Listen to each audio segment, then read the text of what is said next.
and treating the Arab population as a whole, the Palestinian population as a whole, as an inferior race. I mean, it doesn't get stronger than this. And yet you want to be careful about your language.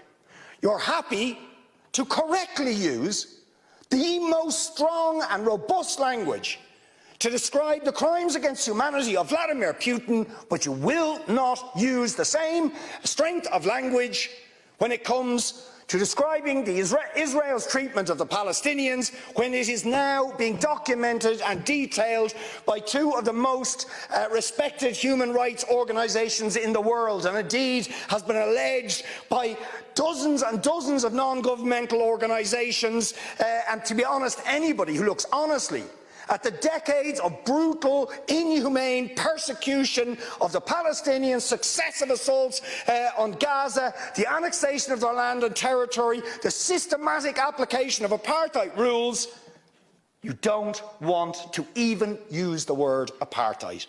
Never mind sanctions.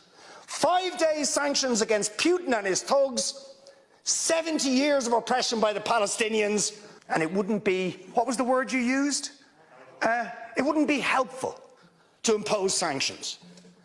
Amnesty International are calling for Israel to be referred to the International Criminal Court for crimes against humanity.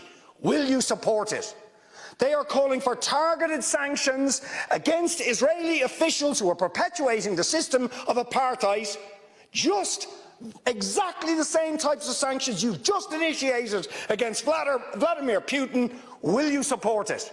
And I think the answer is clearly you're not going to. And then we ask the question, why? Why? With such strength of feeling, Fine Gael and Fianna Fáil and Green TD stood up one after the other, saying it was intolerable, the thuggery and the warmongering and the brutality of Putin. You wouldn't stand for it. Urgent action had to be taken. But we've got to be much more careful with the Palestinians and their treatment,